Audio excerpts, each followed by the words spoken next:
بسم اللہ الرحمن الرحیم. بنی اسرائیل جو اسرائیل یعقوب علیہ السلام کی اولاد تھے، انہیں اللہ نے دنیا میں اس کام کے لیے چنا تھا کہ وہ خود بھی اللہ کی اطاعت کرے، عبادت کرے اور دوسرے لوگوں کو بھی اللہ کی طرف بلائیں. اس کام کی وجہ سے اللہ نے انہیں دیگر لوگوں کا امام بنایا، رہنمائی کے منصب پہ فائز کیا اور باقی تمام جہان والوں پر فضیلت دی. لیکن آہستہ آہستہ ان کے اندر اپنے مقصد کا احساس اور شعور کم ہوتا گیا، حتیٰ کہ جب ان پر زوال آیا تو وہ یہ بھی بھول گئے کہ وہ کس کام کے لیے پیدا کیے گئے تھے، اور جس کام کے لیے ان کو عزت دی گئی تھی، فضیلت دی گئی تھی، اس کی بجائے انہوں نے یہ سمجھ لیا کہ شاید یہ فضیلت انہیں اسرائیل کی نسل میں سے ہونے کی وجہ سے ملی ہے. وہ اسے نسلی اور گروہی فضیلت سمجھنے لگے اور چوزن اور اللہ کے پسندیدہ اور چنے ہوئے بندے ہونے کی وجہ کیا سمجھنے لگے کہ وہ ایک خاص نسل میں سے ہے، اور جو بھی اس نسل میں سے ہے وہ اللہ کا پسندیدہ ہے. حالانکہ کسی کی بھی فضیلت اس بنا پہ نہیں ہوتی کہ وہ کس کا بیٹا ہے. اس سے کوئی فرق نہیں پڑتا کہ کون کس کا بچہ ہے، جب تک کہ وہ کام نہ کرے جس کام سے اس کو عزت دی جانی چاہیے. اب ہوا یہ کہ اللہ سبحانہ وتعالی نے ان کے اس احساس کو توڑنے کے لیے آخری نبی کو ان کی نسل میں سے اٹھانے کی بجائے اسماعیل علیہ السلام کی نسل میں سے اٹھایا.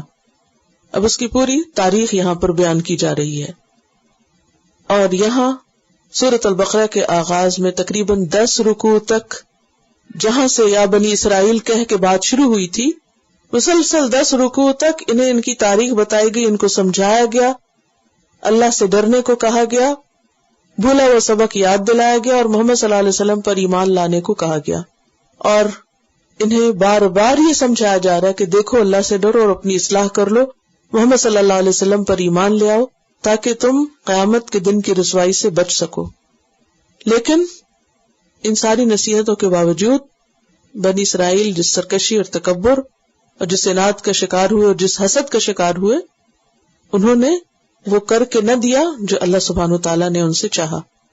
بہرحال یہاں پر کہا جا رہا ہے یا بنی اسرائیل، اے بنی اسرائیل، اذکروا نعمتی، یاد کرو میری نعمت کو. سب سے پہلی نعمت جو اللہ کسی بندے پر کرتا ہے وہ یہ ہے کہ اسے ایمان کی دولت عطا کرتا ہے. تو انہیں موسیٰ علیہ السلام جیسے پیغمبر دیے گئے اور انہوں نے آ کر ان کے ایمان کی تجدید کی، کیونکہ فرعون کے ظلم و ستم کا شکار ہو کر یہ بھی بھول گئے تھے کہ ہم کون ہیں اور ہمارا دین کیا ہے، اور ان کا ایمان نہ ہونے کے برابر رہ گیا تھا. پھر اللہ سبحانہ وتعالیٰ نے موسیٰ علیہ السلام کے ذریعے انہیں ان کے دشمن سے نجات دی. یہ بھی ایک بہت بڑی نعمت تھی، اور ان کی آنکھوں کے سامنے ان کے دشمن کو ہلاک کیا، جس کی تفصیلات پیچھے ہم پڑھ چکے ہیں. پھر جب موسیٰ علیہ السلام کی قیادت میں یہ سمندر پار کر کے صحرا میں پہنچے تو وہاں نہ کھانے کو تھا، نہ رہنے کو تھا، نہ پینے کو تھا. تو اللہ سبحانہ وتعالیٰ نے ان کو من و سلوہ دیا کھانے کے لیے، پینے کے لیے 12 چشمے پھوڑ نکالے اور ان کے اوپر بادلوں کا سایہ کیا. یہ سارے انعامات ہیں اللہ سبحانہ وتعالیٰ کے ان پر. پھر یہ کہ ان کے اندر انبیاء بھیجے مسلسل ایک کے بعد ایک، ان کے اندر ملوک بھیجے، ان کو وہ ترقی دی جو اس کے بعد کسی اور قوم کو نہیں ملی، داؤد علیہ السلام اور سلیمان علیہ السلام کے زمانے میں. ان تمام نعمتوں کا یہاں ایک اجمالی ذکر کیا جا رہا ہے کہ میری نعمتوں کو یاد کرو. اور نعمت کا لفظ ہے نا اسم جنس ہے جس میں واحد جمع سب آ جاتا ہے.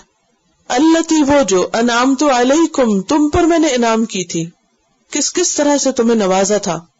وانی فضلتکم علی العالمین، اور ان سب نعمتوں میں سے بڑی نعمت کیا تھی کہ میں نے تمہیں سب جہان والوں پر فضیلت عطا کی تھی، تمہیں امامت عطا کی تھی، لیڈرشپ کا رول دیا تھا. کیا کرنے کو؟ فخر جتانے کو، تکبر کرنے کو، خود کو کچھ سمجھنے کو نہیں. کیا کرنے کو؟ لوگوں کو اللہ کی طرف بلانے کو، کہ باقی اقوام کو تم اللہ کی طرف بلاؤ. تو اس آیت سے ہمیں کیا پتہ چلتا ہے کہ انسان کو اللہ کی طرف سے ملنے والی نعمتوں کو یاد رکھنا چاہیے. اگر بنی اسرائیل کو کہا جا رہا ہے کہ بنی اسرائیل اللہ کی نعمتیں یاد کرو، تو ہمارے لیے کیا حکم ہے؟ ہمیں کیا کرنا چاہیے؟ نعمتوں کا تذکرہ، نعمتوں کی یاد دہانی. جب آپ گھر والے مل کے بیٹھتے ہیں تو اللہ کے فضل اور احسان کو یاد کیا کریں. جیسے ہم بچوں کے ساتھ بیٹھتے ہیں نا، تو نعمتوں کو مینشن کرنا چاہیے، تکبر اور غرور کے لیے نہیں، اللہ کے شکر کے لیے. کیونکہ بعض اوقات ایسا ہوتا ہے نا کہ بچوں کے اندر، فیملی کے اور افراد کے اندر ایک شکایتی رویہ پیدا ہونے لگتا ہے، ہمارے پاس یہ نہیں، یہ نہیں، یہ نہیں. تو اس موقع پر جو ہے اس کا ذکر کرنا چاہیے کہ کیا کچھ ہے تمہارے پاس. تو اس کا فائدہ کیا ہوتا ہے؟ جب انسان نعمت کو یاد کرتا ہے تو انسان کے اندر شکر کے جذبات آتے ہیں، اور جب انسان شکر کرتا ہے تو کیا ہوتا ہے؟ نعمتیں اور ملتی ہیں. اللہ کا وعدہ ہے لئن شکرتم لازیدنکم، اگر تم شکر ادا کرو گے تو میں تم کو اور زیادہ دوں گا. ایک اور بات جو اس آیت سے ہمیں پتہ چلتی ہے وہ یہ ہے کہ اللہ نے اپنی مخلوق میں سے بعض لوگوں کو بعض پر فضیلت دی ہے، بعض قوموں کو بعض قوموں پر فضیلت دی، انڈیویجولز کو بھی اور نیشنز کو بھی. یعنی سب ایک جیسی نہیں ہے، فرق ہے، رنگوں میں فرق ہے، ٹیلنٹ میں فرق ہے، نعمتوں میں فرق ہے، بہت سی چیزوں میں فرق ہے. کسی کو دنیاوی اعتبار سے فضیلت دی ہے اور کسی کو دینی اعتبار سے فضیلت دی ہے. فضلتکم، تمہیں میں نے فضیلت دی. اسی طرح اللہ سبحانہ تعالیٰ نے رسولوں میں سے بھی بعض کو بعض پہ فضیلت دی. تلک الرسل فضلنا بعضهم علی بعض. اور یہ اللہ کی تقسیم ہے کہ اللہ جس کو چاہے جس پہ فضیلت دے دے. یہ تقسیم اللہ کی ہے، اس پہ ہم گلہ نہیں کر سکتے، اس سے شکوہ نہیں کر سکتے. اللہ نے سب کو ایک جیسا نہیں بنایا، فرق رکھا ہے. اور یہ بھی ہے کہ بعض لوگوں کو اللہ سبحانہ وتعالیٰ دے کے آزماتا ہے اور بعض کو لے کے آزماتا ہے. بنی اسرائیل کو اللہ نے کس طرح آزمایا؟ دے کے آزمایا. اور بعض کو اللہ سبحانہ وتعالیٰ تکالیف میں مبتلا کر کے ان کو آزماتا ہے. تو جس کو اللہ کچھ دے اسے کیا کرنا چاہیے؟ شکر. اور جس سے اللہ کچھ لے اسے کیا کرنا چاہیے؟ صبر. کیونکہ یہ زندگی ہے امتحان. اور کبھی ایسا بھی ہوتا ہے کہ جن کو دیا ہوتا ہے ان پر بھی امتحان آ جاتا ہے، ان سے لے بھی لیا جاتا ہے. تو ہر انسان کی زندگی میں یہ لین دین چلتا رہتا ہے، کبھی اللہ دیتا ہے کبھی لیتا ہے. جب کچھ ملے تو شکر کریں، جب کچھ چلا جائے تو صبر کریں. یہی کامیابی کا راستہ ہے، اس کے بغیر کامیابی نہیں ہو سکتی. اور بات یہ ہے کہ نعمت پر جو جتنا زیادہ شکر گزار ہوگا اتنا ہی بڑا عبادت گزار ہوگا، اور تکلیف پر جو جتنا صبر کرے گا اتنا ہی بڑا اجر کمائے گا. لیکن عام طور پہ ہمارا رویہ کیا ہوتا ہے؟ نعمت ملتی ہے تو بھولتے جاتے ہیں، اور تکلیف آتی ہے تو بھولتے جاتے ہیں، اور اللہ سے ناراض ہوتے اور گلے شکوے کرنے لگتے ہیں. تو یہ رویہ درست نہیں. تو یہاں پر اللہ سبحانہ وتعالیٰ بنی اسرائیل کو، اسرائیل علیہ السلام کے بچوں کو نصیحت کر رہے ہیں میری نعمتوں کو یاد کرو. تو ہمارے لیے کیا سبق ہے کہ ہم بھی اپنے بچوں کو، اپنی نسلوں کو، اپنے آس پاس کے لوگوں کو کیا یاد کرائیں؟ نعمتیں یاد کرائیں. اور پھر یہ ہے کہ ایک پازیٹیو ایٹیٹیوڈ ڈیولپ کریں، کیونکہ جب انسان مثبت سوچتا ہے تو اس کے اندر سے مثبت وائبز نکلتی ہیں، پازیٹیو وائبز ہوتی ہیں. جب آپ کے اندر ایک ہوتی ہے نا کہ آئی ہیو سم تھنگ، تو آپ کے اندر ایک کنٹینٹمنٹ بھی پھر آتی ہے، پھر آپ کے اندر سے ایک مثبت رویہ جنم لیتا ہے. اور اگر گھر میں ماں ہی روتی رہے کہ یہ نہیں ہے، اور شوہر کی شکایتیں کرتی رہے، اور یہ نہیں لائے، وہ نہیں دیا، وہ نہیں کیا، وہ فلاں نے ایسا کر دیا، تو نتیجہ کیا ہوتا ہے کہ وہ ساری نعمتیں اور سارا ماحول اس میں بے برکتی پھیل جاتی ہے. کیونکہ پازیٹیو ہونا انسان کو کنسٹرکٹیو بناتا ہے. جب آپ کو یہ احساس ہوتا ہے نا کہ میرے پاس ہے، تو پھر آپ کے اندر ایک امنگ پیدا ہوتی، اچھا میں کچھ اور بھی حاصل کروں، کچھ اور بھی کروں.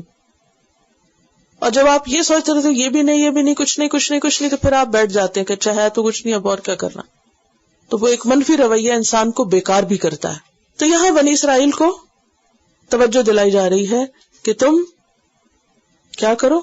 اللہ کی نعمتیں یاد کرو اور اس منصب کو یاد کرو جس پہ میں نے تمہیں رکھا تھا. اور آئندہ کے لیے مت سوچنا کہ چونکہ میں نے دنیا میں تمہیں چنا تھا تو قیامت کے دن تم اسی چناؤ کی بنا پہ جنت میں چلے جاؤ گے. نہیں، واتقوا، ڈرو، بچو، یومن، اس دن سے، قیامت کے دن سے ڈرو. لا تجزی نفس عن نفس شیئا، جس دن کوئی شخص کسی کے کام نہیں آئے گا، حتیٰ کہ کوئی والد اپنی اولاد کو بھی نہیں بچا سکے گا، جیسا کہ سورۃ لقمان 33 میں آتا ہے وَاخْشَوْا يَوْمًا لَا يَجْزِي وَالِدٌ عَنْ وَلَدِهِ وَلَا مَوْلُودٌ هُوَ جَازٍ عَنْ وَالِدِهِ شَيْئًا، اس دن سے ڈرو جس دن کوئی باپ بچے کو اور بچہ باپ کو کام نہ آئے گا۔ اور یہاں ان جنرل سینس کہا کہ نفس عن نفس، کوئی نفس کسی نفس کے کام نہیں، کیونکہ ہر شخص کو کیا پڑی ہوگی؟ نفسی نفسی، اپنی پڑی ہوگی، کسی کو کسی کی نہیں سوجے گی، ہر ایک کو اپنی ہی سوجے گی۔ اب یہاں ان کو یہ کیوں کہا جا رہا ہے بنی اسرائیل کو کہ کوئی کسی کے کام نہیں آئے گا؟ کیونکہ یہ کیا کہتے تھے؟ نحن ابناء اللہ و احباء، اور ہم بڑوں کی اولاد ہیں اور ہمارے آباء و اجداد اللہ کے بہت پیارے ہیں، چہیتے ہیں، اور ہم خود بھی بڑے چہیتے ہیں۔ احباء، احباء کا مطلب کیا ہوتا ہے؟ ہم اس کے بڑے محبوب ہیں، لہذا ہمیں تو لن تمسنا النار الا ایاما معدودہ۔ ان کے یہ غلط فہمیاں دور کی جا رہی ہیں کہ دیکھو کوئی کسی کے کام نہیں آئے، تمہارے انبیاء ہیں، اگر باپ تم انبیاء کی اولاد ہو، بڑے نیک لوگوں کی اولاد ہوتی ہے، مت سوچو کہ وہ نیک لوگ تمہیں چھڑا لیں گے۔ عام طور پہ ہمارے معاشرے میں بھی یہ کانسیپٹ پایا جاتا ہے، ہم سیدوں کی اولاد ہیں، ہمارے آباء و اجداد بزرگ تھے، ہم بزرگوں کی اولاد ہیں، تو کیا ہوگا؟ وہ بزرگ ہمیں بھی چھڑا لیں گے، بچا لیں گے۔ کہا نہیں، کوئی کسی کو نہیں چھڑائے گا۔ واتقوا یوما، اس دن سے ڈرو، لا تجزی نفس عن نفس شیئا، جس دن کوئی نفس کسی نفس کو کچھ بھی کام نہ آئے گا، ولا یقبل، نہ قبول کیا جائے گا، منہا، اس سے، عدل، کوئی فدیہ، کوئی رینسم، کوئی معاوضہ، کوئی بدلہ، کوئی پیسہ، حتیٰ کہ اگر کوئی زمین بھر سونا بھی دینا چاہے تو وہ بھی نہیں لیا جائے گا، پھر بھی نہیں چھوڑا جائے گا، کسی کو کوئی کمپنسیشن نہیں لی جائے گی۔ ولا تنفعها شفاعۃ، اور نہ اس جان کو کوئی سفارش کام دے گی۔ جو اللہ کو ناراض کر کے مرا تو کل نہ پیسہ کام آئے گا، نہ کوئی انسان کام آئے گا، اور نہ کسی کی سفارش، انٹرسیشن، وسیلہ، واسطہ فائدہ نہ دے گا۔ شفاعت کہتے ہیں اس وسیلے واسطے کو جس کے ذریعے کوئی فائدہ حاصل کیا جائے یا کسی نقصان سے بچا جائے۔ اس کا مطلب نہیں کہ شفاعت ہے ہی نہیں، قیامت کے دن شفاعت ہے۔ شفاعت دو طرح کی ہے، ایک ہے خاص شفاعت اور ایک ہے عام شفاعت۔ خاص شفاعت ہے شفاعت کبریٰ جس کو کہتے ہیں، یہ شفاعت عظمیٰ۔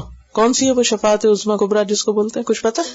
حضور صلی اللہ علیہ وسلم جب شفاعت کریں گے اللہ سبحانہ وتعالی سے کہ قیامت قائم کر دی جائے، یعنی حساب کتاب شروع کیا جائے، اس کے بارے میں بہت طویل احادیث آتی ہیں۔ ان کا خلاصہ یہ ہے کہ نبی صلی اللہ علیہ وسلم قیامت کے دن اللہ سبحانہ وتعالی کے حضور سجدے میں پڑیں گے، حمد و ثنا کریں گے اور پھر دعا کریں گے۔ اور یہ کب ہوگا؟ کہ جب لوگ حشر کے دن، قیامت کے دن کے طویل ہونے کی وجہ سے گھبرا اٹھیں گے، کیونکہ ہر شخص تنہا ہوگا، وہ ہوگا اور اس کا عمل ہوگا، کوئی اور چیز نہیں ہوگی، کوئی کسی کو نہیں پوچھے گا، ہر کوئی بھاگ رہا ہوگا۔ اتنی دیر کھڑا ہونا پڑے گا اور اتنی دیر انتظار کرنا پڑے گا کہ لوگ تنگ آ جائیں گے اور وہ کہیں گے کہ یار اب ہمارا فیصلہ کر دے، خواہ جہنم میں بھیج دے۔ کچھ لوگ اکٹھے ہوں گے، حضرت آدم کے پاس آئیں گے اور وہ کہیں گے کہ آپ سب کے باپ ہیں اور اللہ نے آپ کو اپنے ہاتھ سے بنایا تھا، آپ اللہ سے جا کے دعا کریں کہ حساب کتاب قائم کریں۔ وہ کہیں گے کہ میں نے جنت میں پھل کھا لیا تھا، میں نہیں جاتا۔ بہرحال اور پھر وہ وہاں سے کس کے پاس آئیں گے؟ نوح علیہ السلام کے پاس۔ وہ کہیں گے میں نے دعا کر دی تھی اپنے بیٹے کے لیے۔ پھر اس کے بعد ابراہیم علیہ السلام کے پاس جائیں گے، وہ کسی اور چیز کا ذکر کر، وہ موسیٰ علیہ السلام کے پاس بھیجیں، موسیٰ علیہ السلام عیسیٰ علیہ السلام کے پاس، اور پھر وہاں سے اس کی لمبی تفصیلات ہیں، آپ خود پڑھ لیجئے۔ ایک لیکچر ہے روز قیامت کیا ہوگا، اس میں بھی یہ کافی ڈیٹیل بیان کی گئی۔ شفاعت کا بیان بک بھی ہے اقبال کلانی کی اردو میں، اس میں بھی حدیث لکھی ہوئی ہے، تو وہاں سے ڈیٹیلز پڑھ لیجئے۔ بہرحال عیسیٰ علیہ السلام کے پاس آئیں گے اور وہ وہاں سے پھر وہ محمد صلی اللہ علیہ وسلم کے پاس، اور پھر محمد صلی اللہ علیہ وسلم مقام محمود پہ کھڑے ہوں گے اور اللہ تعالیٰ سے شفاعت کریں گے، سفارش کریں گے، اور اللہ کے اذن سے پھر حساب کتاب شروع ہوگا لوگوں کا۔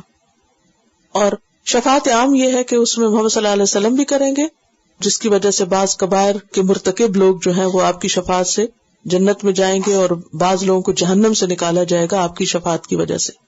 اور عام یہ ہے کہ آپ کے علاوہ ملائکہ بھی کریں گے، نیک لوگ بھی کریں گے، کچھ اور لوگوں کو بھی اللہ تعالیٰ حق دے گا، لیکن کفار کے حق میں شفاعت نہیں ہوگی. اور شفاعت جو ہے یہ اللہ کے اذن سے ہوگی. ہر روز آیت الکرسی پڑھتے ہیں نا آپ، اس میں کیا آتا ہے؟ من ذا الذی یشفع عندہ الا باذنہ، کون ہے جو اس کے حضور سفارش کرے مگر اسی کی اجازت سے. کوئی بھی ہو سفارش سے پہلے اللہ سے اجازت مانگیں گے، اللہ تعالیٰ اجازت دیں گے تو سفارش ہوگی، ورنہ سفارش نہیں ہوگی.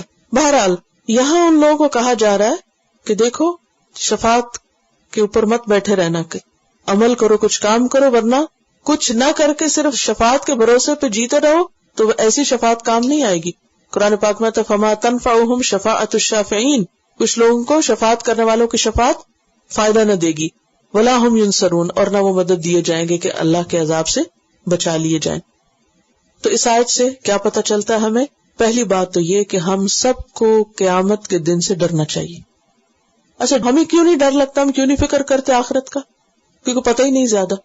تو اس لیے میں ریکمینڈ کروں گی کہ اگر آپ پڑھ نہیں سکتے کتابیں اور بہت وقت نہیں تو ایٹ لیسٹ ایک لیکچر یہ ضرور سن لیجئے کہ روز قیامت کیا ہوگا، کیسا ہے وہ دن ہے کیا کہ جس سے ڈرنا چاہیے. کیونکہ جب آپ کو پتہ چلے گا، اور وہ صرف صحیح احادیث کی روشنی میں، کوئی اور ادھر ادھر کی زیادہ باتیں نہیں کی گئی، احادیث ہی پڑھی ہوئی ہیں، تو جب پتہ چلتا ہے کہ وہ دن ہے کیسا تو پھر انسان کیا کرتا ہے؟ اس کی تیاری کرتا ہے، پھر اس سے ڈرتا بھی، پھر ڈر کے پھر دعائیں بھی کرتا ہے، پھر اپنے آپ کو درست بھی کرتا ہے. تو ایک بات تو یہ. دوسری بات یہ ہے کہ انسان کو خود کام کرنا چاہیے، خود محنت کرنی چاہیے، اور محض دوسرے انسانوں کے بھروسے پر اور کسی فدیے معاوضے کے بھروسے پر یا کسی سفارش کے بھروسے پر عمل کو چھوڑنا نہیں چاہیے، بلکہ اللہ سے ڈر کے کچھ نہ کچھ کام میں لگے رہنا چاہیے. اور خاص طور پر بنی اسرائیل کو یہاں کہا جا رہا ہے، اور اس کے مطلب نہیں کہ بنی اسرائیل کے لیے ہی ہے اور بس. اللہ کا یہ کلام ہر دور کے لیے اور ہر ایک کے لیے ہے. ان کو تو ڈائریکٹ خطاب ہے. اور عقل مند کون ہوتا ہے؟ جو اشارے کو سمجھے، جو نصیحت کسی اور کو کی جا رہی ہے اور وہ اس سے عبرت پکڑے. عربی کا ایک محاورہ السعید من وعظ بغیرہ، خوش قسمت وہ ہوتا ہے جو نصیحت پکڑ لے اس وقت جب کسی اور کو وہ نصیحت کی جا رہی، اس سے پہلے کہ اس کو وہ نصیحت کی جائے، وہ کسی اور کی نصیحت سے ہی سبق سیکھ جائے. یعنی کسی پہ اگر کوئی مصیبت آئی ہے تو اس سے عبرت پکڑ کے خود اس سے بچنے کی فکر کرے. یہ نہیں کہ جب سر پہ پڑ جائے تو پھر کہ اچھا اب کیا کروں. تو عقل مند کون ہے؟ جو دوسرے کو ہونے والی نصیحت سے سبق لے لے. اس کے بعد یہاں اب ابراہیم علیہ السلام کا واقعہ بیان کیا جا رہا ہے، کیونکہ اب بنی اسرائیل سے باقاعدہ منصب امامت اور قیادت لے کر انہیں معزول کر کے منتقل کیا جانا ہے کس کو؟ امت مسلمہ کو. تو یہاں سے اس تاریخ کا آغاز ہے، یعنی وہ تاریخ بتائی جا رہی ہے اور اس تاریخ کو مینشن کیا جا رہا ہے. وہ از یاد کرو وہ وقت ابتلا ابراہیم، جب ابراہیم علیہ السلام کو آزمایا تھا. اب آپ دیکھیں کہ بنی اسرائیل کو اللہ نے دے کر آزمایا تھا اور ابراہیم علیہ السلام کو کسی اور طرح سے آزمایا تھا، ان سے کچھ لے کے انہیں آزمایا تھا. ایک طرف پوری نیشن ہے اور دوسری طرف ایک شخص ہے. وہ نیشن، وہ قوم امتحان میں کامیاب نہیں ہوئی. دوسری طرف ابراہیم علیہ السلام کو دیکھیے، وَإِذِ ابْتَلَىٰ إِبْرَاهِيمَ رَبُّهُ، اور جب آزمایا تھا ابراہیم علیہ السلام کو اس کے رب نے. رب وہ ہے جس نے پیدا کیا، جو اپنا ہے، جو سب کچھ دیتا ہے، اس کے باوجود امتحان بھی لیتا ہے. اور ابتلا کون سی آزمائش ہوتی ہے؟ جس میں سختی ہو، مشقت ہو. ورنہ تو مال اور نعمتیں بھی آزمائش ہے نا، مال و اولاد سب آزمائش ہے، لیکن اس میں سختی نہیں ہوتی اس طرح کہ نعمتیں. اور یہاں کیا ہے؟ سختی ہے. ابراہیم علیہ السلام کی آزمائش کیا تھی؟ اس کا ذکر آتا ہے بکلمات، 7 چند کلمات کے، کچھ باتیں کہی تھی اللہ نے ان کو، کچھ احکامات دیے تھے ان کو. ان میں سے کچھ احکامات تو ان کی ذاتی زندگی سے متعلق تھے عمل کرنے کے، جن میں سے کچھ عبادات تھیں جیسے نماز، روزہ، زکوٰۃ وغیرہ کا حکم، طہارت کا حکم. کچھ اور چھوٹی چھوٹی سنتیں تھیں جیسے کلی کرنا، ناک میں پانی ڈالنا، مسواک کرنا اور جسم کے زائد بال صاف کرنا. پھر طواف اور مناسک حج کے جو احکامات تھے وہ اس میں آتے ہیں. پھر کچھ اخلاقی احکامات تھے، اور ان احکامات کی تعداد مفسرین نے تقریباً 33 بتائی ہے کہ ابراہیم علیہ السلام کو تقریباً 33 جو تھے وہ اعمال اور عبادات کی شکل کے احکامات دیے تھے، اور انہوں نے ان سب کو فلفل کیا. لیکن اس سے زیادہ بھی آپ کی آزمائش تھی، اور وہ کیا تھی کہ اللہ سبحانہ وتعالیٰ نے ان کو بڑھاپے میں اولاد دی تھی، اسماعیل علیہ السلام. تو پھر کیا حکم ہوا کہ ان کو چھوڑ دو، کہاں؟ مکہ میں. اور مکہ کیسی زمین تھی؟ جہاں نہ کھانا تھا نہ پانی تھا. اگر آپ اس کی تفصیلات پڑھنا چاہیں تو تفسیر ابن کثیر میں ان آیات کی تفسیر پڑھ لیجئے، تو آپ کو انشاءاللہ پوری وہ کہانی مل جائے گی کہ کس طرح ابراہیم علیہ السلام نے لا کر ان کو مکہ میں بسایا، اور پھر کس طرح وہ کتنی تھوڑی سی کھجوریں تھیں اور کتنا تھوڑا سا پانی تھا، اور اسماعیل جو تھے ابھی دودھ پیتے بچے تھے. اور چھوٹے دودھ پیتے بچے ویسے ہی بہت پیارے ہوتے ہیں، بہت ہی معصوم ہوتے ہیں، اور اس عمر میں جبکہ اتنے عرصے بعد ابراہیم علیہ السلام کو اولاد ملی تو اللہ تعالیٰ نے آزما لیا اور کہا کہ جاؤ وہاں ان کو چھوڑ دو. اور اس کے پیچھے ایک مقصد اور ایک حکمت تھی. ابراہیم علیہ السلام نے اللہ کے حکم سے جا کر اپنی بیوی اور ان کو بچے کو وہاں چھوڑ دیا اور خود واپس چلے آئے. پھر کافی عرصے کے بعد جب وہ بچہ بڑا ہو گیا واپس لوٹے. جب واپس گئے تو بچہ دوڑنے کی عمر کو تھا، یعنی کہ ارلی ٹین ایج تھی. اب اللہ سبحانہ تعالیٰ نے ایک اور حکم دیا خواب کے ذریعے کہ اس بچے کو ذبح کر دو. عام لوگوں کو ایسی آزمائش میں نہیں ڈالا جاتا، اور یہ اللہ کا حکم تھا، بکلمات تھے، کلمات میں سے اللہ کے حکم میں سے تھا کہ ایسا کرو. پیغمبر کا خواب سچ ہوتا ہے اور اس کو اس پر بھی عمل کرنا ہوتا ہے، وہ بھی وحی کی ایک قسم ہوتا ہے. لہذا ابراہیم علیہ السلام نے بیٹے سے بات کی اور بیٹا بھی ساتھ ہی تیار ہو گیا. سورۃ الصافات میں اس کی تفصیل ملتی ہے. اور وہ اس کو لے کر نکلے اور اللہ کے حکم سے اس کو اور بخوشی اس کو پیشانی کے بل لٹا دیا اور ذبح کر دیا. جب ذبح کیا تو اللہ نے اس کی جگہ بدل کر ایک مینڈا آسمان سے بھیج دیا، یعنی لیم تھا. وَفَدَيْنَاهُ بِذِبْحٍ عَظِيمٍ، ایک بڑی قربانی کے ذریعے ہم نے اس کو چھڑا لیا. ابراہیم علیہ السلام امتحانات میں کامیاب ہو گئے. تو وَإِذِ ابْتَلَىٰ إِبْرَاهِيمَ رَبُّهُ بِكَلِمَاتٍ فَأَتَمَّهُنَّ، جب ابراہیم علیہ السلام کو اس کے رب نے کچھ باتوں سے آزمایا تو اس نے ان کو پورا کر دکھایا. جیسے اللہ نے چاہا ویسا ہی کیا. سورۃ البقرہ میں 3 چیزوں کا ذکر ملتا ہے، 3 آزمائشوں کا ذکر ملتا ہے. ایک آزمائش آدم علیہ السلام کی، کہاں ہوئی تھی؟ پھر کیا ہوا؟ پورے نہیں اترے. دوسری آزمائش کس کی تھی؟ بنی اسرائیل کی. کیا ہوا؟ پورے نہیں اترے. تیسری آزمائش تھی ابراہیم علیہ السلام کی، اور اللہ نے سرٹیفائی کیا کہ فَأَتَمَّهُنَّ، ابراہیم اپنی آزمائش میں پورے اترے. ابراہیم علیہ السلام کی آزمائش زیادہ سخت آزمائش تھی. آدم علیہ السلام کی آزمائش اتنی سخت نہیں تھی. ہر آزمائش ہی سخت ہوتی لیکن اتنی نہیں. بنی اسرائیل کو بھی نعمتیں ملی تھی، اتنی نہیں، لیکن یہاں بہت بڑی آزمائش تھی. رب نے جیسا چاہا ابراہیم نے ویسا ہی کیا. He fulfilled them.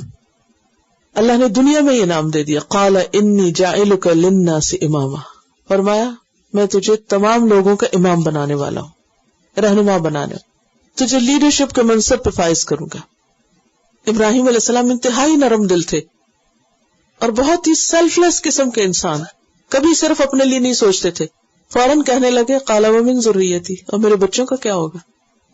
بہت سے ماں باپ بہت سیلفش ہوتے ہیں، ان کو صرف اپنی اچیومنٹس کی پڑی ہوتی ہے کہ ہم کچھ کما لیں، ہم کچھ بن جائیں، اور اس کی بھیٹ وہ بچوں کو چڑھا دیتے ہیں.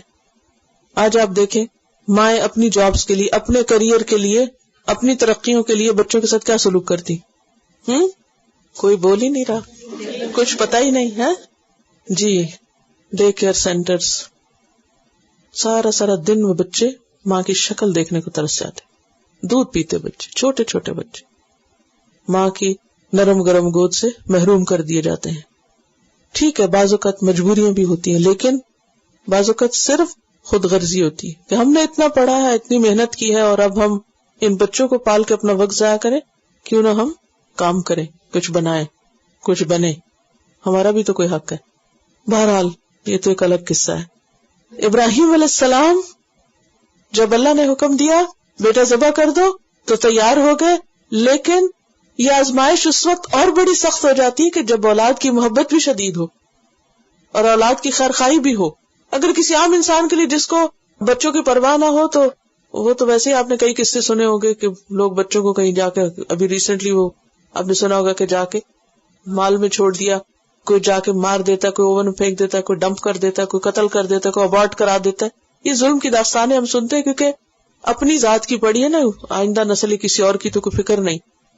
لیکن ابراہیم علیہ السلام کا آپ دیکھیے کہ اللہ انہیں دے رہا ہے، تاج پہنا رہا ہے، اور وہ اس وقت یہ نہیں کہ میں کیسا لگوں گا، کہا وہ من ذریتی، میرے بچوں کا کیا ہوگا.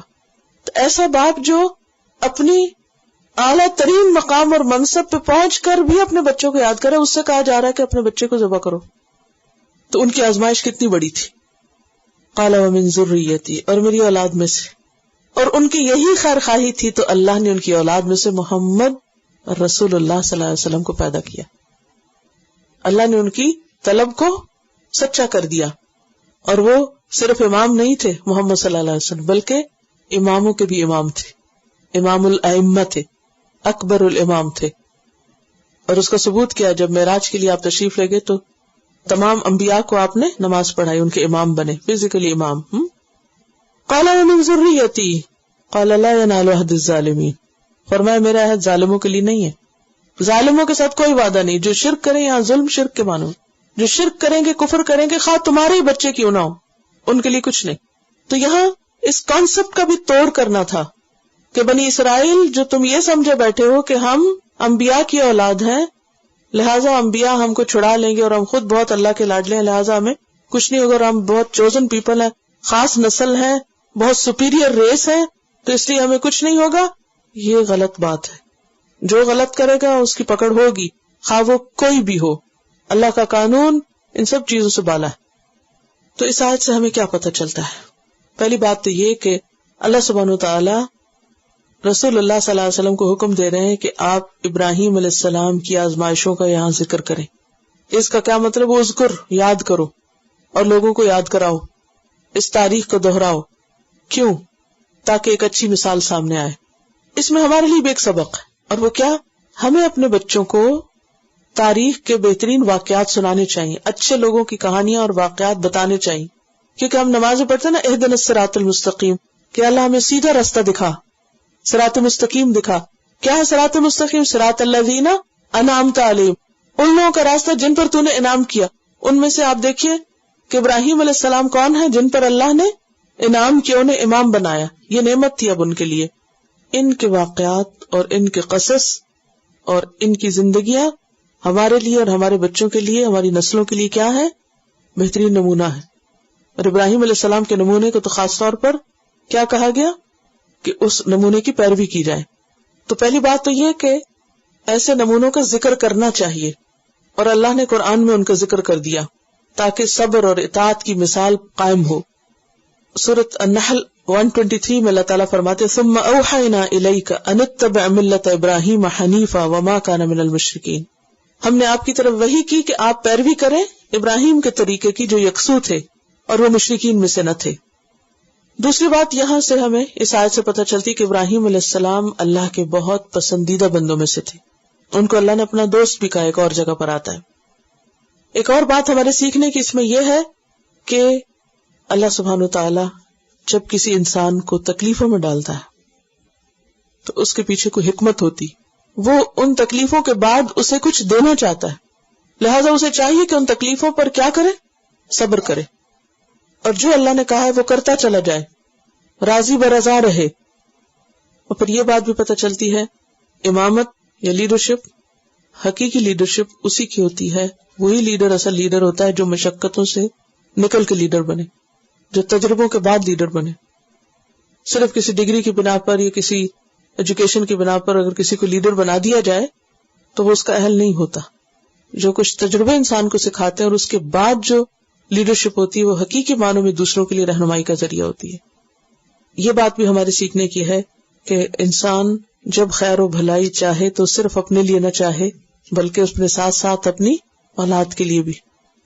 اور اس کے لیے ہمیں دعائیں بھی سکھائے گی نا، ربنا ہب لنا من ازواجنا وذریاتنا قرۃ اعین. اور اولاد کی شفقت اور محبت اگرچہ فطری ہے، لیکن جن کے دلوں میں اللہ کا ڈر ہوتا ہے وہ آخرت کے خوف سے اور زیادہ ان کے لیے فکر مند ہوتے ہیں. اور پھر یہ بھی ہے کہ یہاں پر ابراہیم علیہ السلام جو اپنی اولاد کے لیے امامت مانگ رہے ہیں، وہ دنیا کی چیزیں نہیں مانگ رہے. وہ کیا چاہ رہے ہیں کہ میری اولاد بھی دین کی رہنما ہو. اور ایسا مانگنا کچھ برا نہیں، اس کو کوئی برائی نہیں، ایسا مانگا جا سکتا ہے. موسیٰ علیہ السلام نے کیا دعا کی تھی کہ یا رب میرے بھائی ہارون کو میرے کام میں شریک کر دے. جب اللہ سبحانہ تعالیٰ نے ان کو نبی بنایا، ان کو منتخب کیا، انہوں نے چنا، تو انہوں نے فوراً کہا کہ ہارون کو بھی ساتھ ملا دیں. آپ دیکھیے کہ انبیاء علیہ السلام واقعی اللہ کے ایسے عظیم بندے ہوتے ہیں کہ اللہ نے ان کی ان خوبیوں کی وجہ سے ان کو چنا کہ ان کے اندر ذات کی محبت نہیں ہوتی. اپنی ذات کی محبت، اپنی ذات کی محبت انسان کی کمزوریوں میں سے بہت بڑی کمزوری ہے، اور اس سے چھٹکارا پانا بہت مشکل ہے. اور خاص طور پر ایسے ماحول اور معاشرے میں جہاں سکھایا یہ جاتا ہو کہ تم بہت اہم ہو، تم ہی سب کچھ، نہ تمہارے ماں باپ کچھ ہے اور نہ کوئی اور کوئی. آئی، می اینڈ مائی سیلف، می. لیکن اللہ کے مقرب بندے صرف اپنی ذات کا نہیں سوچتے، وہ صرف اپنے لیے نہیں جیتے، وہ خود غرض نہیں ہوتے، وہ دوسروں کے لیے جیتے ہیں. اور آغاز کہاں سے کرنا چاہیے؟ گھر سے کرنا چاہیے. وَمِن ذُرِّيَّتِي قَالَ لَا يَنَالُ عَهْدِ الظَّالِمِينَ. اور اس سے یہ بات بھی پتہ چلتی ہے کہ اللہ تعالیٰ کا وعدہ ظالموں کے لیے نہیں. جو غلط کرے گا وہ دنیا میں بھی رسوا ہوگا اور آخرت میں بھی، خواہ وہ کسی پیغمبر کی اولاد ہی کیوں نہ ہو. وَإِذْ جَعَلْنَا الْبَيْتَ مَثَابَةً لِلنَّاسِ. اور جب ہم نے اس گھر کو یعنی خانہ کعبہ کو لوگوں کے لیے لوٹ کے آنے کی جگہ بنا دی، یعنی اس گھر کے اندر اتنی کشش رکھ دی کہ پلٹ پلٹ کے لوگ اس کی طرف آتے ہیں. اور یہ ایک حقیقت ہے نا. کیا جو نہ گیا ہو اس کو یہ بات سمجھ بھی نہیں آتی کہ بار بار جانا کیوں. وہ کہتا ہے بس ایک دفعہ میں پہنچوں، اور جو ایک دفعہ پہنچ جائے وہ کیا کہتا ہے؟ پھر آؤں، پھر کب آؤں گا. میرا خیال ہے ہر جانے والا وہاں جا کے یہ دعا ضرور مانگتا کہ اللہ یہاں پھر لے آنا. تو یہ اس گھر کے اندر اللہ نے خاص کشش رکھی. اور یہ گھر اللہ سبحانہ وتعالیٰ نے ابراہیم علیہ السلام سے بنوایا تھا، اور اس کی جگہ اللہ تعالیٰ نے خود بتائی تھی. سب سے پہلے تاریخ میں اس کی ڈیٹیلز آتی ہیں کہ سب سے پہلے فرشتوں نے یہ گھر بنایا تھا، پھر اس کے بعد آدم علیہ السلام نے تعمیر کیا، پھر اس کے بعد طوفان نوح میں جب یہ ڈوب گیا تو پھر شیس علیہ السلام نے اس کو بنایا، پھر اس کے بعد ابراہیم علیہ السلام نے بنایا. وَإِذْ بَوَّأْنَا لِإِبْرَاهِيمَ مَكَانَ الْبَيْتِ سورۃ الحج میں آتا ہے. اور ابراہیم علیہ السلام نے جب یہ گھر تعمیر کیا تھا تو دعا بھی کی تھی، فَجْعَلْ أَفْئِدَةً مِّنَ النَّاسِ تَهْوِي إِلَيْهِمْ، کہ اے اللہ لوگوں کے دلوں کو اس گھر کی طرف مائل کر دے، لوگوں کے دلوں میں اس گھر کا شوق پیدا کر دے. فَجْعَلْ أَفْئِدَةً مِّنَ النَّاسِ تَهْوِي إِلَيْهِمْ، اس گھر کی ایک اٹریکشن ان کے دلوں میں پیدا ہو جائے، پلٹ پلٹ کے آتے رہے. تو اللہ نے دعا سن لی. وَإِذْ جَعَلْنَا الْبَيْتَ مَثَابَةً لِلنَّاسِ، اس کو مثابہ بنا دیا، وَأَمْنًا، اور امن کی جگہ بنایا. اور یہ ایک حقیقت ہے کہ ساری تاریخ میں مکہ یعنی خانہ کعبہ اور اس کے آس پاس کا علاقہ جو ہے یہ حرم رہا ہے، حرمت کی جگہ رہا ہے اور امن کی جگہ رہا ہے. قرآن پاک میں آتا ہے اولم یروا انا جعلنا حرما آمنا ویتخطف الناس من حولهم، کیا انہوں نے دیکھا نہیں کہ ہم نے اس حرم کو امن والا بنایا اور آس پاس کے لوگ اچک لیے جاتے ہیں. یعنی مکہ میں عام طور پر بدامنی تھی، چوری ڈاکے پڑتے، راستے میں مسافر لوٹ لیے جاتے، ایک قبیلہ دوسرے پہ حملہ آور ہوتا، بہت زیادہ بدامنی تھی. لیکن اسی علاقے میں یہ ایک خاص جگہ ایسی تھی جہاں ہر طرح کا امن تھا، حتیٰ کہ باپ کا قاتل بھی نظر آ جائے تو جو وارث ہوتا تھا وہ ہاتھ نہیں اٹھاتا تھا، وہاں نہیں انتقام لیتا تھا. حتیٰ کہ وہاں پر انسان تو کیا جانوروں کا مارنا بھی ممنوع ہے. اور اس کے بارے میں بخاری میں حدیث ملتی ہیں، ان مکہ حرمہ اللہ، مکہ کو اللہ نے حرمت والا بنایا. ولم یحرمہ الناس، لوگوں نے اس کو حرمت والا نہیں بنایا، یہ اللہ کا خاص کرم ہے. فلا یحل لامرئ، کسی انسان کے لیے حلال نہیں، کسی انسان کے لیے جائز نہیں. کیا؟ یؤمن باللہ والیوم الاخر، جو اللہ اور یوم آخرت کو مانتا ہو، ان یسفک بہا دمن، کہ وہاں خون بہائے، وہاں قتل و غارت منع ہے. ولا یعضد بہا شجرہ، اور نہ وہاں درخت کاٹے، درخت کاٹنا تک منع ہے، دیکھیں چیونٹی مارنا بھی منع ہے. مکمل طور پر امن کی جگہ انسانوں کے لیے، جانوروں کے لیے، پلانٹس کے لیے، سب مخلوق کے لیے جو وہاں موجود ہو. صرف آپ کے لیے اس میں قتال کچھ دیر کے لیے حلال ہوا تھا فتح مکہ کے موقع پر. اور البخاری میں اس کی پھر آتا ہے کہ وقد عادت حرمتها اليوم كحرمتها بالامس، اس دن کے بعد اس کی حرمت پھر لوٹ آئی جیسے شروع سے تھی. مکہ کی اہمیت اور اس کی حرمت اور اس کے اندر کا امن، امان اور اس کی خاص خصوصیات کا ذکر ہے، اور یہ اللہ نے اس میں رکھی، کسی انسان کی طرف سے نہیں ہے. یہ انسان تو کسی خاص علاقے کو اگر یہ ڈکلیئر کر بھی دیں کہ یہ سیکیور سٹی ہے تو کوئی گارنٹی دے سکتا ہے وہ سیکیور سٹی نہیں. جتنا چاہے کوئی اس میں انتظام کر لے، لیکن وہ امن اور وہ پیس ہو ہی نہیں سکتا جو اللہ نے وہاں رکھ دیا۔ اور پھر کیا حکم دیا؟ وَاتَّخِذُوا مِن مَقَامِ إِبْرَاهِيمَ مُصَلًّى، مقام ابراہیم کو مصلی بنا لو، جہاں ابراہیم علیہ السلام نے کھڑے ہو کر نماز پڑھی یا مختلف مناسک ادا کیے، تم بھی ان کے پیچھے پیچھے چلو، ابراہیم کی پیروی کرو۔ اور یہاں خاص طور پر نبی صلی اللہ علیہ وسلم نے کیا کیا؟ طواف کرنے کے بعد 2 رکعتیں پڑھی، اور اگر اس پتھر کے پاس پڑھنی مشکل ہو تو مسجد میں کسی بھی جگہ پڑھی جا سکتی ہے۔ تو طواف کا حصہ بنا دیا گیا کس کو؟ اس نماز کو، اور وہ حرم کے اندر ہی پڑھنی ہوگی، باہر نہیں۔ وَاتَّخِذُوا مِن مَقَامِ إِبْرَاهِيمَ مُصَلًّى، مقام ابراہیم کو مصلی بنا لو۔ تو مقام ابراہیم کون ہے؟ ایک تو وہ پتھر، اور دوسرا کیا میں نے عام معنی بتایا اس کا؟ جہاں جہاں حج کی جگہوں پہ جاتے، حج کے موقع پر جس جگہ بھی جاتے ہیں۔ دیکھیے یہ کتنا بڑا معجزہ ہے، اور کتنے واضح علامت ہے، کتنا بڑا پروف ہے، کلیئر پروف ہے کس چیز کا؟ اس دور میں پتھر کے اندر پاؤں کے پرنٹس لگنا اور ان کا پھر باقی رہنا، اتنے ہزاروں سال سے اوپن ایئر میں پڑے رہنا اور ان کا آج تک وجود باقی رہنا، یہ ہم سب کے لیے کھلی آنکھوں سے دیکھنے کی چیز ہے۔ جب بھی کبھی جائیں تو غور سے دیکھیں ان کو، تصویریں تو آپ سب نے دیکھی ہوں گی لیکن ان کو ذرا غور سے بھی دیکھیں اور اس پہ رشک کریں کہ جو بندہ اللہ کے لیے قربانی کرتا ہے، تکلیف اٹھاتا ہے، صبر کرتا ہے، اللہ اس کے پاؤں کے نشان تک کو عزت بخشتا ہے۔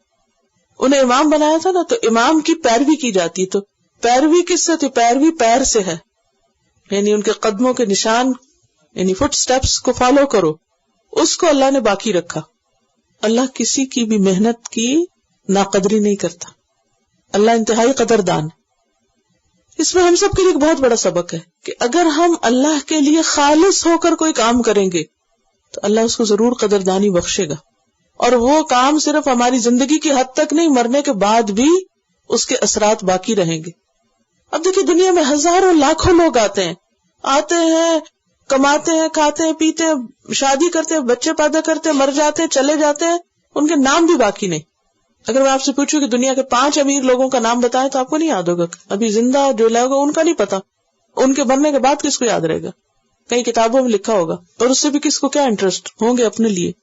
لیکن وہ لوگ جو لوگوں کی بھلائی کا کام کرتے ہیں، وہ لوگوں کے دلوں میں رہتے ہیں، اور پھر مرنے کے بعد بھی اللہ سبحانہ وتعالی ان کے نشانات کو باقی رکھتا ہے، ان کے آثار کو باقی رکھتا ہے۔ قرآن پاک میں سورۃ یاسین میں اللہ تعالیٰ فرماتے ہیں اِنَّا نَحْنُ نُحْيِي الْمَوْتَى وَنَكْتُبُ مَا قَدَّمُوا وَآثَارَهُمْ، ہم مردوں کو یقیناً زندہ کریں گے، اور ہم لکھ رہے ہیں جو انہوں نے آگے بھیجا اور جو ان کے آثار ہیں۔ آثار اثر کی جمع پاؤں کے نشان کو کہتے ہیں۔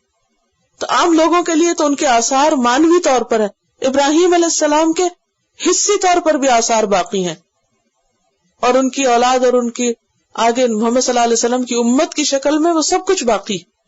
کیوں؟ اس لیے کہ اللہ نے جب حکم دیا تو انہوں نے فوراً اس کو مان لیا۔ پیاری ترین چیز اللہ کی راہ میں قربان کرنے میں دیر نہیں کی۔ تو اللہ کی راہ میں اپنی محبتوں کو قربان کرنا اللہ کے قرب کا ذریعہ بنتا ہے۔ وَأَهِدْنَا إِلَىٰ إِبْرَاهِيمَ وَإِسْمَاعِيلَ أَن طَهِّرَ بَيْتِي، اور ہم نے ابراہیم اور اسماعیل دونوں سے وعدہ لیا کہ میرے گھر کو پاک رکھنا، صاف رکھنا، ظاہری طور پر بھی صاف اور بتوں کی گندگی سے بھی صاف پاک۔ تو بات دیکھیں کہ ابراہیم علیہ السلام نے جو بھی گھر بنایا تو اکیلے نہیں بنایا بلکہ اپنے بیٹے کو ساتھ لیا۔ اس سے کیا بات پتہ چلتی؟ ایز اے فیملی مل کے کام کرنا چاہیے، اولاد کو بھی اس کام میں شریک کرنا چاہیے۔ اور یہ ایک حقیقت ہے، جس کام سے آپ کو محبت ہو نہیں سکتا کہ پھر آپ اسے اپنے بچوں کے لیے نہ چاہیں، اور اگر آپ کو خود ہی سرسری محبت ہے تو پھر آپ بچوں کا نہیں سوچیں گے، کہیں گے ہاں ٹھیک ہے کرتے ہیں تو کریں، نہیں کرتے نہ کریں۔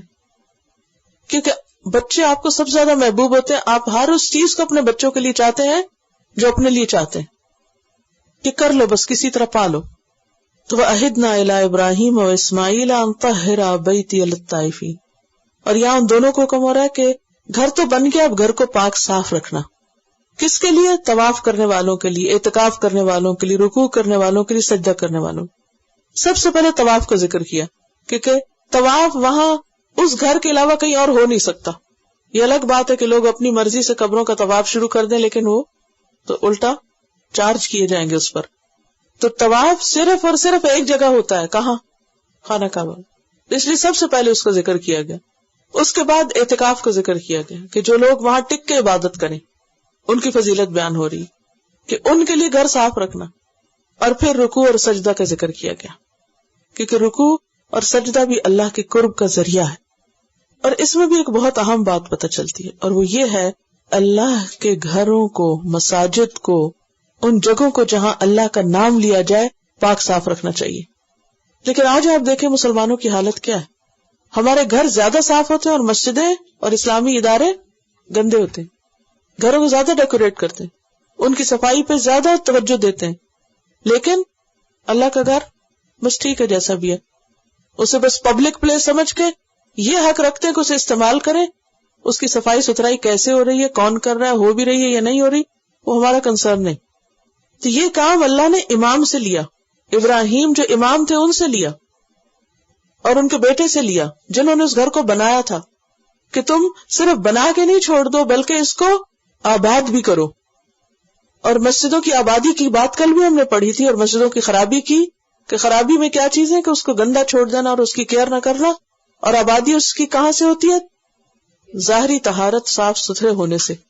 کیونکہ اگر آپ اس کو پریزنٹیبل فارم میں رکھیں گے تو پھر ویلکمنگ ہوگا, تو کیا ہوگا, لوگوں کا پھر دل کرے گا کہ آئیں ہم بیٹھیں یہاں عبادت کریں, ان کے عبادت میں بھی دل لگے گا. لیکن اگر وہ گندا ہوگا, صاف نہیں ہوگا, ویل مینٹین نہیں ہوگا تو کیا ہوگا؟ تو اس میں ہم سب کے لیے ایک سبق ہے کہ جس جگہ کو ہم اللہ کے کام کے لیے, عبادت کے لیے خاص کریں, پھر اس کی ٹیک کیئر بھی کریں, اس کو مینٹین بھی کریں. اور یہ بہت عزت کا کام ہے, بہت بڑا کام. اور اس کام کے معزز ہونے میں ایک اور حدیث بھی ہمارے سامنے آتی کہ ایک کالی کلوٹی عورت تھی جو مسجد نبوی میں جھاڑو دیا کرتی تھی. جب وہ فوت ہو گئی تو لوگوں نے رات کے اس نے دفنا دیا, نبی صلی اللہ علیہ وسلم کو بتایا نہیں. جب سے ایک عورت فوت ہو گئی ہے, صفائی کرتی تھی, کلینر تھی, تو کوئی اس کی اتنی بڑی بات نہیں ہے. نبی صلی اللہ علیہ وسلم نے جب دیکھا اس کو کہ وہ ہے نہیں, نظر نہیں آئی, تو آپ نے پوچھا کہاں ہے, تو بتایا گیا کہ وہ اس طرح فوت ہو گئی تو ہم نے دفنا دیا. تو آپ نے فرمایا لے چلو مجھے, کہاں ہے اس کی قبر. آپ تشریف لے گئے, صحابہ کو لے گئے, اور وہاں جا کر آپ نے خود جنازہ پڑھا اور اس کی بخشش کی دعا کی. کتنا عزت کا کام ہے, کتنا بڑا کام ہے, جس کو عام طور پر ہم معمولی چیز سمجھتے ہیں, اگنور کر دیتے ہیں. ہم کہتے ہیں ہمارا کام نہیں, جب اس کوئی اور کرے. تو جہاں ہم اپنی نیکی کے کاموں میں کئی کام شامل کرتے ہیں, وہاں ہمیں اپنے کاموں میں جب ہم والنٹیئر ورک کرتے ہیں نا, تو تھوڑا سا والنٹیئر ورک میں یہ حصہ بھی ڈال لے کہ ایسی جگہوں کی, مسجدوں کی جہاں اللہ کا نام لیا جا رہا ہو, ان جگہوں کی مینٹیننس اور صفائی, اور اس میں اپنی جان اور وقت اور مال کے ذریعے مدد, اس کو سعادت کا کام سمجھے. کیونکہ اس پر انحصار ہوتا آگے نسلوں کے دین کے شوق اور دین کے کام کا. اینی ہاؤ, تو اللہ سبحانہ و تعالیٰ نے ابراہیم کو امام بنانے کے بعد کیا بنوایا, ان سے گھر بنوایا, اور پھر اس گھر کو مینٹین رکھنے کے لیے کہا. اس سے ہمیں اور کیا سبق ملتا ہے؟ اب آپ مجھے کوئی سبق سکھائیں گی. بچوں کو شامل کرنا, اور کیا, حج اور عمرہ کرنا چاہیے. اور ابراہیم علیہ السلام امام تھے, لیکن اس کے ساتھ ساتھ اس گھر کو بھی مینٹین رکھ رہے تھے. بعض اوقات ہم یہ سوچتے ہیں ہم صرف لیڈر ہیں اور ہمارا کام کرسی پہ بیٹھنا ہے, باقی چیزیں خود ہی ہو. آزمائشوں کے وقت صبر کرنا چاہیے. اور ایک اور بات یہ ہے کہ عبادت کے لیے کوئی نہ کوئی مرکز ہونا چاہیے, جگہ ہونی چاہیے, اور اس جگہ کی حفاظت ہونی چاہیے, اس کو آباد کرنا چاہیے. اور آباد کیسے ہوتی ہے جگہ؟ لوگوں کے آنے جانے سے, مل کے. اب آپ یہاں دیکھیے, طائفین مل کے طواف ہے نا, جمع ہے. عاکفین مل کے اعتکاف, رکع راکے کی جمع, مل کے رکوع, سجود مل کے سجدہ, اکٹھے کام کرنا. پھر ہے وہ اذ قال ابراہیم, اور جب ابراہیم علیہ السلام نے کہا. اور یہاں بھی اذ آیا ہے, آپ یاد کرو, آپ مینشن کرو, اور آپ لوگوں تک یہ بات پہنچا دو جو ابراہیم باتیں کر رہے تھے اپنے رب سے. اب آپ دیکھیں یہ باتیں ابراہیم اور اس کے رب کے درمیان میں تھی, اور اللہ سبحانہ تعالیٰ نے وہ محمد صلی اللہ علیہ وسلم پر ریویل کر دی, اور آپ کو کہا کہ آپ ان کو آگے بھی بتا دیں. وہ اذ قال ابراہیم, اور جب ابراہیم علیہ السلام نے کہا ربی, اے میرے رب, اے میرے رب, میرے رب, اکیلے بات کر رہے ہوں گے نا, اجعل ھذا بلدا آمنا, اس گھر کو امن والا بنا دے, اس شہر کو امن والا بنا دے. یعنی ابراہیم علیہ السلام نے بچے کو لا کے بسایا, پھر گھر بنایا, اور پھر چونکہ بالکل صحرا تھا, خالی جگہ تھی, تو وہ اپنے رب سے کیا کہہ رہے ہیں, کہ میں نے اتنی دور اپنی اولاد کو لا بسایا ہے، یا رب اس جگہ کو آباد کر دے اور اس کو امن والا بنا دے. ایک اور جگہ آتا ہے، انہوں نے کہا ربنا انی اسکنت من ذریتی بواد غیر ذی زرع عند بیتک المحرم ربنا لیقیموا الصلاۃ. اے اللہ میں نے اپنی اولاد کو تیرے اس گھر کے پاس لا بسایا ہے، ایسی وادی میں، یہ گھر جو بالکل کچھ نہیں اگاتی. اے رب اس لیے یہاں آباد کیا، تیرے گھر کے پاس اس لیے بسایا تاکہ یہ نماز قائم کرے. اولاد کو ماحول دے رہے ہیں، اللہ کے گھر کے پاس بسا رہے ہیں. لیکن ہم جب دنیا کی محبت میں گرفتار ہوتے ہیں تو گھر کہاں خریدتے ہیں، کہاں چلے جاتے ہیں. الحمدللہ بہت سے مسلمان ایسے ہیں جو مسجدوں کے قریب رہنے کی کوشش کرتے ہیں، لیکن بہت سے ایسے بھی ہیں کہ جو بہت دور، اپنی کمیونٹی سے، مسجد سے، ہر چیز سے دور. نتیجہ کیا نکلتا ہے؟ آئندہ بچوں کو کوئی ماحول ہی نہیں ملتا. بچے صرف ہماری باز و نصیحت سے نہیں سیکھ سکتے جب تک ان کے پاس ماحول نہ ہو. رب اجعل ھذا بلدا آمنا، اللہ اس کو امن والی اس لیے کہ وہاں کچھ تھا ہی نہیں، تو جہاں سے کوئی شیر آئے، کوئی جانور آئے اور کھا جائے، نہ کوئی بڑی بلڈنگز اور نہ کچھ، اوپن ایئر، اندھیرا، نہ کوئی بجلی. سوچئے ذرا کہ یا اللہ تو اسے سیکیور کر دے. کھانے کو کچھ نہیں، ورزق اہلہ من الثمرات، اس کے رہنے والوں کو پھلوں میں سے کھانا دے، پھلوں میں سے کھلا. پھل کیا ہے؟ بہترین فوڈ ہے، یعنی کھانے کا بہترین حصہ ہے. سبزیوں کے مقابلے میں، دالوں کے مقابلے میں پھل کیا ہے؟ بیسٹ فوڈ ہے. من آمن منہم باللہ، جو ان میں سے ایمان لائے اللہ پر اور یوم آخرت پر. چونکہ پیچھے انہوں نے ساری اولاد کی بات کی تو اللہ تعالیٰ نے فوراً کہا ظالموں کے لیے کوئی حصہ نہیں. اب آپ دیکھیے ابراہیم علیہ السلام کا ادب اور مینرز، کتنی جلدی بات سمجھی. آئندہ جب دعا مانگی تو بہت سنبھل کے کہ اللہ ان میں سے جو ایمان والے ان کو یہ سب کچھ دے، جو نہ مانے بے شک نہ دے. قال ومن کفر، تو اللہ سبحانہ وتعالیٰ نے فرمایا نہیں، جو کفر کرے گا فأمتعہ قلیلا، میں اس کو تھوڑا سا فائدہ دوں گا، اس کو بھی دوں گا، کیونکہ دنیا میں تو سب کو ہی ملے گا، لیکن قلیلا، تھوڑا، کیونکہ دنیا میں جتنا کچھ بھی ہے وہ سب تھوڑا ہے. جنت میں کوڑا رکھنے کی جگہ بھی دنیا و مافیا سے بہتر ہے. ثم اضطرہ الی عذاب النار، پھر میں اسے آگ کے عذاب کی طرف دھکیل دوں گا. پش کرنا، اضطرہ. قرآن پاک کی ایک اور آیت میں آتا ہے یوم یدعون الی نار جہنم دعا، جس دن انہیں جہنم کی آگ میں دھکے مار کے گرایا جائے. اب دیکھیے کہ کبھی کوئی آپ کو پش کرے، پیچھے سے دھکا دے تو کیسے لگتا ہے؟ کیونکہ جہنم ایسی چیز ہے نا، کوئی جانا نہیں چاہے گا، اور پکڑ کے رکھے کہ ہم نہ جائیں تو انہیں مجبور کر کے دھکا مار کے گرا دیا جائے گا. وبئس المصیر، اور بہت ہی بدترین ٹھکانہ ہے، بدترین جگہ ہے. تو اس آیت سے بھی کئی باتیں ہمیں پتہ چلتی ہیں، اور وہ یہ کہ انسان کو اللہ سبحانہ تعالیٰ سے دنیا اور آخرت دونوں بھلائیاں مانگنی چاہیے. یہاں ابراہیم علیہ السلام پیورلی دنیا کی بھلائیاں مانگ رہے ہیں، دو چیزیں مانگ رہے ہیں. کون سی؟ امن اور بہترین رزق، سیکیورٹی اور بیسٹ فوڈ. اس میں کوئی حرج نہیں. بعض لوگ زہد کس کو سمجھتے ہیں اور دینداری کس کو سمجھتے ہیں؟ نہ کچھ کھاؤ نہ پیو. قرآن پاک میں اللہ تعالیٰ فرماتے ہیں قل من حرم زینت اللہ التی اخرج لعبادہ والطیبات من الرزق، کہہ دیجئے کس نے حرام کی اللہ کی زینت جو اس نے اپنے بندوں کے لیے نکالی اور رزق میں سے بہترین چیزیں حرام نہیں ہے. قل ہی للذین آمنوا فی الحیات الدنیا، کہہ دیجئے یہ ایمان والوں کے لیے دنیا کی زندگی میں بھی، خالصۃ یوم القیامہ، قیامت کے دن خالص ایمان والوں کے لیے ہوں گی. سورۃ اعراف 32. سورۃ المائدہ 93 میں آتا لیس علی الذین آمنوا وعملوا الصالحات جناح فیما طعموا اذا ما اتقوا وآمنوا وعملوا الصالحات.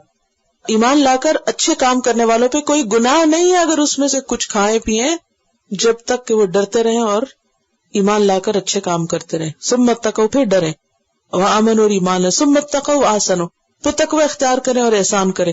واللہ یحب المحسنین. اس سے کیا پتہ چلتا ہے کہ ایک طرف انسان کے اندر ایمان، تقوی اور احسان ہونا چاہیے، اور دوسری طرف دنیا کی نعمتوں سے اور اچھی نعمتوں سے فائدہ اٹھانے میں حرج نہیں ہے، ان سے فائدہ اٹھانا چاہیے. یعنی کھانا پینا برا نہیں ہے جب تک انسان اللہ کی عبادت اور اطاعت کرتا رہے. دوسری بات یہ پتہ چلتی ہے کہ دنیا کے فائدے تھوڑے ہیں، اور دنیا مومن کے علاوہ کافر منافق کو بھی ملتی ہے. سورۃ بنی اسرائیل میں آتا ہے کلن نمد ہؤلاء وہؤلاء، ہم ان کو بھی فائدہ دیتے ان کو بھی دیتے ہیں، من عطاء ربک، تیرے رب کی عطا میں سے، وما کان عطاء ربک محظورا، اور تیرے رب کی عطا جو وہ روکی بھی نہیں ہے، سب کے لیے ہے دنیا میں. بخاری میں آتا ہے اللہ سے بڑھ کر کوئی صبر کرنے والا نہیں کہ اللہ لوگوں سے اذیت والی باتیں سنتا ہے، جو وہ اس کے لیے اولاد قرار دیتے ہیں، اس کے لیے شریک بناتے ہیں، اور وہ اس کے باوجود ان کو رزق اور عافیت دیتا رہتا ہے. یعنی اللہ تعالیٰ ہر ایک کو دنیا میں دیتا ہے. اور یہ یاد رکھنا چاہیے کہ انسان دنیا میں کھو کر نہ رہ جائے، دنیا کی خاطر اپنی آخرت داؤ پہ نہ لگائے، کیونکہ آخرت کا عذاب بہت سخت عذاب ہے.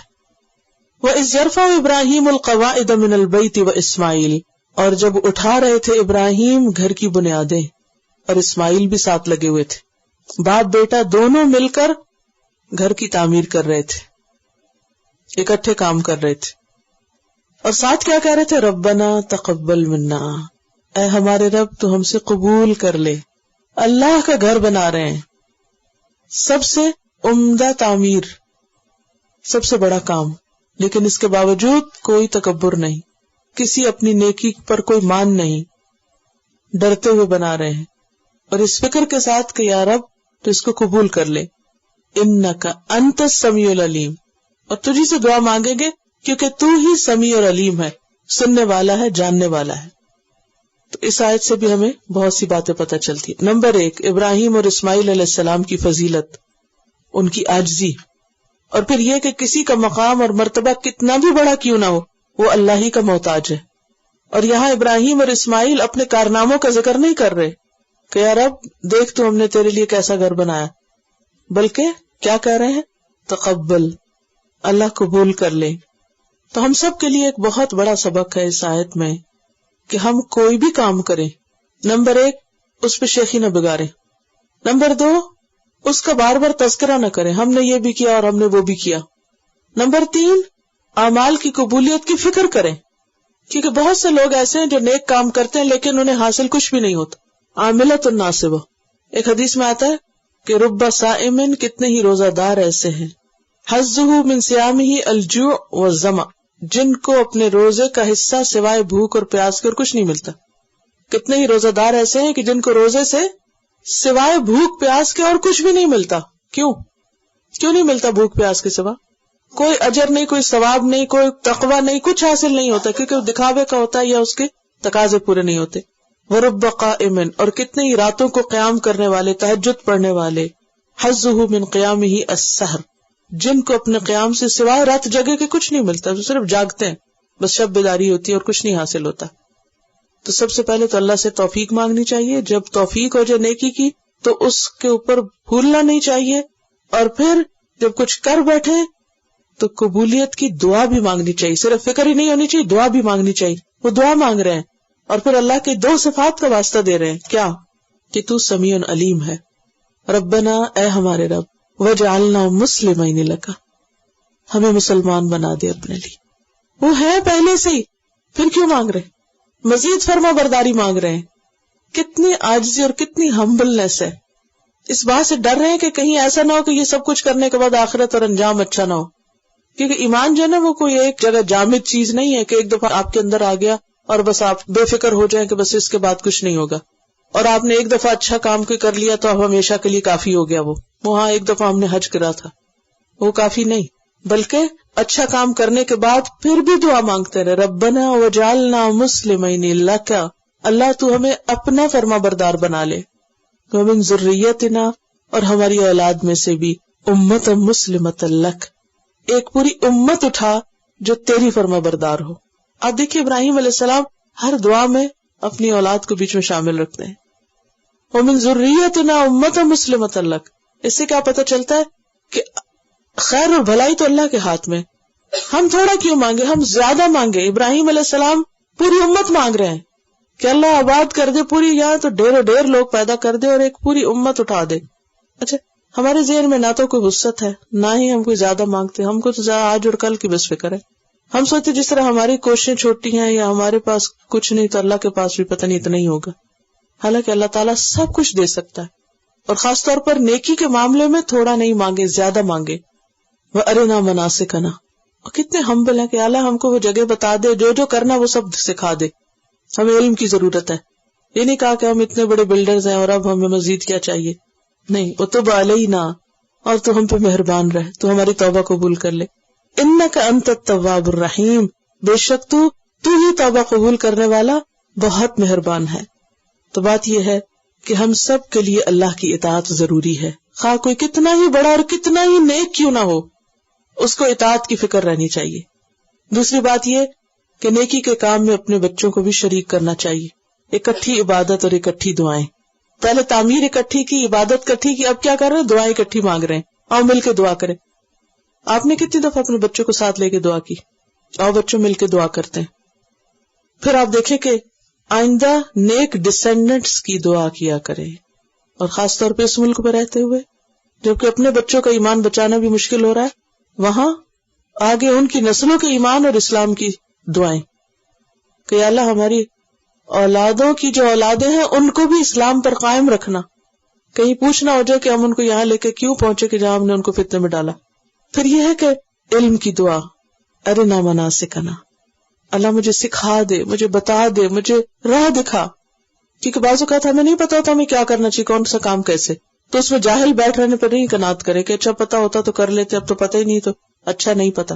یہاں کیا ارنا مناسکنا شوق ہے ایک، اور اسے پتہ چلتا ہے کہ کتنا ضروری ہے کہ عبادت کی جگہ بھی پتہ ہو، عبادت کے اوقات بھی پتہ ہو، عبادت کے طریقے بھی پتہ ہو، کیونکہ محض عبادت کرنا کافی نہیں، کیا کیا ضروری ہے، کیا جاننا، جگہ، وقت اور طریقے، اور پھر یہ کہ آپ کتنی نیکیاں کر لیں، توبہ کی ضرورت ہے۔ ٹھیک ہے، ابراہیم علیہ السلام کا طریقہ کیا بتاتا ہے؟ توبہ، توب علینا انک انت التواب الرحیم، اور پھر یہ کہ دعا کرتے ہوئے اللہ کے ناموں کا واسطہ دینا، انت التواب الرحیم، تو بہت زیادہ توبہ قبول کرنے والا مہربان ہے۔ ربنا، اے ہمارے رب، وابعث فیہم رسولا، ان میں سے ایک رسول اٹھانا۔ پہلے تو امت کی دعا مانگی، نیک آف سپرنگز کی دعا مانگی، اور پھر ان کے اندر رسول کی دعا مانگی کہ اللہ ان میں سے رسول اٹھا، کیونکہ اگر عبادت کے لیے علم ضروری ہے تو علم کے لیے معلم بھی ضروری ہے۔ کتنا سیکوینس ہے ان کی، پوری ساری دعاؤں میں ایک مکمل ربط بھی ہے، ایسا نہیں ہے پیدل کبھی کچھ مانگ لی کبھی کچھ۔ ہم اپنی دعائیں مانگے ذرا سوچے کیا مانگتے ہیں، خاص طور پہ اگر حج جمرہ ہو تو ایسی دعائیں مانگیں گے؟ انشاءاللہ تو کہہ دیں، اور کچھ نہیں تو ربنا وابعث فیہم رسولا منہم، اے ہمارے رب ان میں سے ایک رسول اٹھا، ایک معلم بتا، ایک رسول بھیج، ایک پیغام لانے، ہدایت کا انتظام بھی کرنا۔ پہلے تو اپنے کام کی قبولیت کی دعا مانگی، پھر اس کے بعد اپنے اسلام کی دعا مانگی، بچوں کے اسلام کی دعا مانگی، پھر اپنے کاموں کی پھر قبولیت اور توبہ کی دعا مانگی، پھر ساتھ کیا ارنا مناسکنا، عبادت کے طریقوں اور جگہوں کی جاننے کی دعا، علم کی دعا مانگی، اور پھر کیا کہا کہ جو ہمارے بچے ہوں ان کے اندر بھی آپ ہدایت کا انتظام کرنا، ان کے اندر بھی استاد بھیجنا، یتلو علیہم آیاتک، جو ان پر تیری آیات پڑھتا ہو۔ کل ہم تلاوت کی بات پیچھے کر چکے ہیں، الذین آتیناہم الکتاب یتلونہ حق تلاوتی، تو یہاں بھی کیا ہے کہ جو پیغمبر آئے وہ کیا کرے؟ تیری آیات انہیں پڑھ کے سنائے۔ اور آیات دو طرح کی ہوتی، یعنی ایک تو کائنات میں غور و فکر کی طرف بھی اشارہ ہے، وہ بھی دین کا حصہ ہے، اور دوسری طرف قرآن کی آیات، وہ انہیں پڑھ کے سنا، اور پڑھ کے سنانے میں صرف خوبصورت سریلی آواز سے تلاوت کر کے سنا دینا نہیں ہے، بلکہ ان کو ان کے لفظ اور معنی بھی سکھائے۔ وَيُعَلِّمُهُمْ، اور ان کو تعلیم دے، الکتاب والحکمت، کتاب اور حکمت کی، یعنی کتاب کے اندر اور بھی جو باتیں ہیں، جو احکامات ہیں، جو پچھلی قوموں کے حالات ہیں، اور اس کے علاوہ حکمت۔ حکمت کیا ہے کہ وہ صرف نالج نہ دے بلکہ اس کے پیچھے، حکم کے پیچھے جو وزڈم ہے، جو مقصد ہے، وہ بھی بتائے۔ اسی لیے نبی صلی اللہ علیہ وسلم صرف یہ نہیں کہتے تھے یہ کر لو وہ کر لو وہ کر لو، صرف ڈوز اینڈ ڈونٹس نہیں ہوتے تھے، بلکہ آپ کے جو بتانے کا انداز ہوتا تھا اس میں حکمت ہوتی۔ مثلاً کیا کرتے تھے آپ؟ جب کوئی بات بتاتے سوال کرتے تھے، اتدرون مل مفلس، تمہیں پتہ ہے مفلس کون ہوتا ہے؟ یہ ایک حکمت کا طریقہ ہے، یہ کہنے کے بجائے مفلس وہ ہے جو ایسے جس کے ساتھ ایسا اور ایسا ہو جائے، نہیں، خود سوال کرتے۔ اسی طرح جب کوئی شخص آتا اور آپ سے کچھ پوچھتا تو آپ اس کو صرف یہ نہیں بتاتے تھے کہ ہاں یہ جائز ہے، یہ ناجائز ہے، یہ حلال ہے، یہ حرام ہے، بلکہ اس کو اس کا فائدہ وغیرہ بھی بتاتے۔ ایک شخص آیا کہنے لگا کہ میں سارے کام چھوڑ سکتا ہوں، میں زنا نہیں چھوڑ سکتا۔ دور جاہلیت میں ہر طرح کی برائیاں اور کباہتیں تھی، تو آپ نے اسے یہ نہیں کہا کہ اچھا چلو کوئی بات نہیں، یا یہ نہیں کہا نہیں تم تو پھر تمہیں یہ اور یہ سزا ملے گی، یہ حکمت نہیں ہوتی۔ جیسے آپ کو بچہ اگر آپ کو آ کے کہے میں سب کچھ کروں گا مگر یہ کام نہیں کروں گا، تو آپ کا ریاکشن کیا ہوگا؟ کتنی وزڈم پہ مبنی ہوگا. آپ پوچھتے ہیں کہ کیا تم پسند کرو کہ تمہاری بہن کے ساتھ کوئی ایسا کرے؟ نہیں، یہ تو نہیں پسند کرو. اچھا تمہاری ماں کے ساتھ کوئی ایسا کرے؟ نہیں، یہ بھی نہیں پسند کرو گے. تمہاری بیٹی کے ساتھ کبھی کہتے پھر تم دوسروں کی ماں بہن بیٹی کے لیے کیوں پسند؟ اس نے کہا کہ میں آج کے بعد یہ نہیں کروں گا. جب اس کو حکمت بتا دی، اس برائی کی قباحت بتا دی، اور یہ ایک نہیں کئی مثالیں آپ احادیث پڑھیں، حکمتوں سے بھری ہوئی باتیں. تو دین کے اندر جو وزڈم ہے، جو راز ہے، جو اسرار ہیں، جو اس کے پیچھے ایک فائدے ہیں، وہ بھی سکھایا آپ نے. یعنی صرف کام کرنے کو نہیں کہا، کام کرنے کی جو موٹیویشن ہے وہ بھی دی. وَيُعَلِّمُهُمُ الْكِتَابَ وَالْحِكْمَةَ، اور سورۃ النساء میں بھی آتا وَأَنزَلَ اللَّهُ عَلَيْكَ الْكِتَابَ وَالْحِكْمَةَ، اللہ نے آپ پر کتاب اور حکمت دونوں اتاری ہے. صرف کتاب نہیں آئی آپ پر، حکمت بھی آئی ہے، وہ آپ کے قلب پر اتاری گئی اور آپ نے پھر آگے لوگوں کو اس کو واضح کیا. اور ویسے بھی آپ کے فرائض منصب میں سے تھا کہ آپ وَأَنزَلْنَا إِلَيْكَ الذِّكْرَ لِتُبَيِّنَ لِلنَّاسِ مَا نُزِّلَ إِلَيْهِمْ، کہ ہم نے آپ پہ ذکر یعنی قرآن اتارا تاکہ آپ لوگوں کو بیان کریں جو ان کی طرف اتارا گیا ہے. وَيُزَكِّيهِمْ، اور صرف تعلیم نہیں، ساتھ تزکیہ بھی، پیوریفیکیشن بھی، purification of heart, purification of civil, اخلاق. ایک اور جگہ پر آتا ہے آپ نے فرمایا انما بعثت لأتمم مکارم الاخلاق، میں اس لیے بھیجا گیا ہوں کہ مکارم اخلاق کی تکمیل کروں، اچھے اخلاق مینرز اور آداب سکھاؤں. اور نبی صلی اللہ علیہ وسلم نے سکھائے انک انت العزیز الحکیم، بے شک تو زبردست ہے، حکمت والا ہے. یہاں یہ دو صفات کیوں آئی ہیں؟ تواب الرحیم کیوں نہیں آ گئی یہاں؟ یہ بتانا مقصود ہے کہ جو شخص ان چیزوں کو سیکھے گا اسے عزت بھی ملے گی اور اسے حکمت بھی نصیب ہوگی. کیونکہ جو دین کا علم سیکھے گا، حکمت سیکھے گا، تزکیہ کرے گا، اس کے لیے عزت بھی ہے اور اس کے لیے حکمت بھی ہے اور حکم بھی ہے. Knowledge is power. اور پھر یہ کہ ہمارا دین حکمت پر مبنی ہے، اور حکمت بھی سکھانے کی چیز ہے جو صاحب حکمت لوگوں سے سیکھی جاتی ہے. یعنی صرف کتاب پڑھنا ہی کافی نہیں ہوتا. استاد کا کیا کام ہے کہ وہ کیا کرے؟ حکمت بھی سکھائے. اور یہ آیت جو ہے یہ الہدیٰ کے سلیبس کی بنیاد ہے کہ اس میں ایک طرف قرآن کا پڑھنا، دوسری طرف کتاب کا الفاظ جاننا، معنی جاننا، اور پھر ان کی حکمت جاننا، احادیث کو سیکھنا اور ان کی حکمت جاننا، اور تزکیہ کے روزمرہ زندگی میں جو ہمارے افکار اور اخلاق اور طور طریقے ہیں ان کی اصلاح. اللہ تعالی ہم سب کو عمل کی توفیق عطا فرمائے. آخر دعوانا ان الحمد للہ رب العالمین. سبحانک اللہم و بحمدک، نشہد ان لا الہ الا انت، نستغفرک و نتوب الیک.